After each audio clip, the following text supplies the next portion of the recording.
Chapter 8 Reunion in Hyrule. Continuing to ride down the southern road as the morning slowly faded into noon, Facade slowed down the horse's pace. After all, the southern outskirts were a long ride from the North Palace, so there was no point in driving perfection into an early grave. Now at an easy trot, the king made sure to wave at a few travelers who stopped to bow to him once they noticed who he was. It was so refreshing to be away from the palace for a while, not that he wanted to be away from the queen, but there was just something so liberating about being on his own. "See perfection just like the old days," he said, patting the horse. "Just you and me riding off to defend the realm from brigands, criminals, and all others who would do harm to the people." Just like if it were yesterday, Facade remembered the rainstorm that had engulfed the lands as he crossed the border from Arcadia into Hyrule, and finding Manji Estate, home of Miranda and her father, Lord Rule, empty. Well, not completely empty. Darknut had been there, ransacking the place, and not that the king had been afraid, but there was no denying that the Red Knight was an imposing figure. "Hold there, intruder! I am Prince Facade," he had announced, with sword ready. "I demand to know what has befallen the owners of this house, and I was taught to rule with mercy, so if they are unharmed you shall be allowed to leave the same. But be warned, if you have harmed Miranda in any way, you will not be spared my blade." Darknut had not been impressed, and their battle was begun soon after, leaving the Red Knight in a pool of his own blood, and Facade in not much better condition. It was bad enough having to face the monster twice, only to have his brother appear out of nowhere to demand vengeance. What the mysterious Rebanock wasn't aware of, however, was that being the king had not made him lazy. Taking every opportunity to sharpen his skills, Facade trained with the guards, and even Link when there was time, making him confident that he would emerge from the battle victorious. There were less travelers on the road than he had expected, making the journey seem to take longer than it should have, and by the time the sun was highest in the sky, the town of Hyrule was just appearing off in the distance.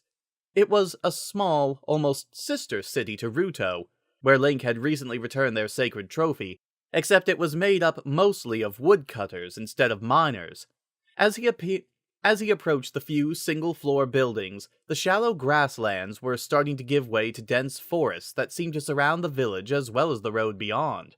Several groups of men carrying long saws over their shoulders were coming out of the forests about the same time that Facade passed the road sign, and this made sense because it was lunchtime after all.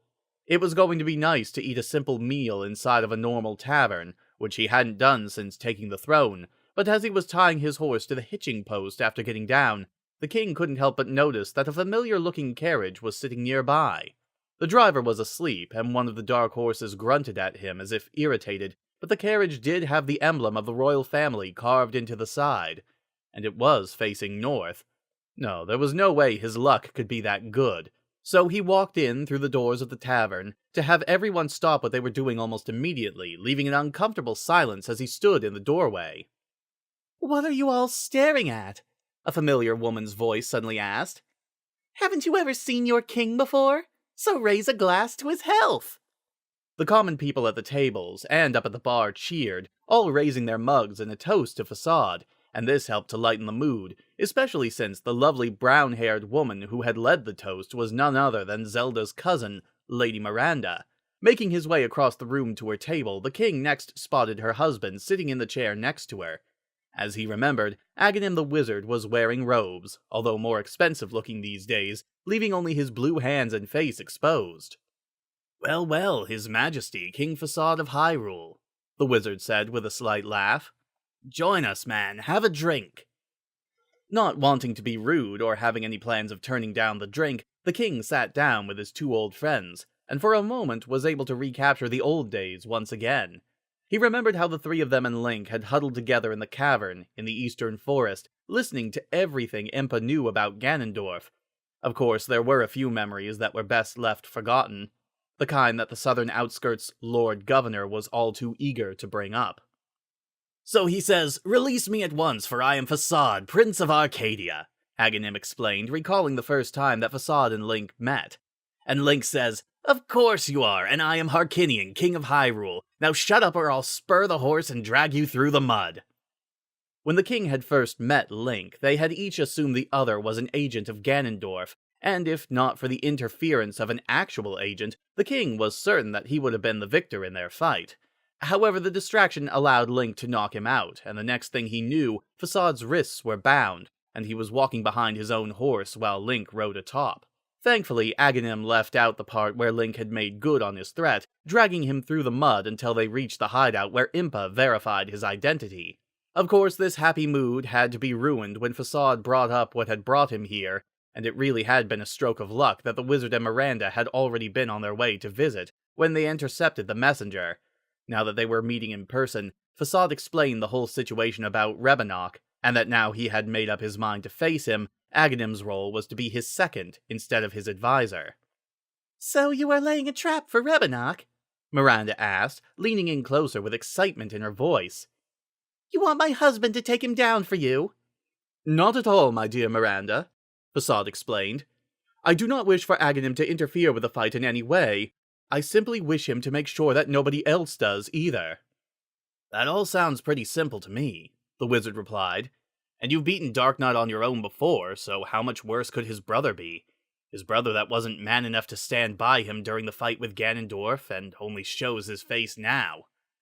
The king had to admit it was tempting to simply send a detachment of guards to arrest this traitor, and then have him executed, but that was just not the way he did things. Wherever Rebanock's loyalties lie, Fasad had killed his brother, making it understandable that he would want revenge. Was that revenge justified?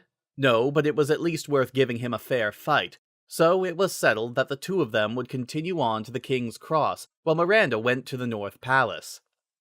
"Well, you boys have fun with your little scuffle then," Miranda said, shaking her head a little. "If you'd rather go down to the King's Cross instead of staying with us, I suppose that all Zelda and I can do is keep each other company, doing girly things like pulling up each other's hair and bathing together." But bathing? Together? Fasad stammered, as Miranda gave her husband a kiss before getting up to leave. "You're really going to do that?" "Don't listen to her, Fasad, it's a trick," Aghanim assured him, while Miranda continued to tease by winking at them before walking to the door. "I mean, yes, they do that, but only when there's no men around.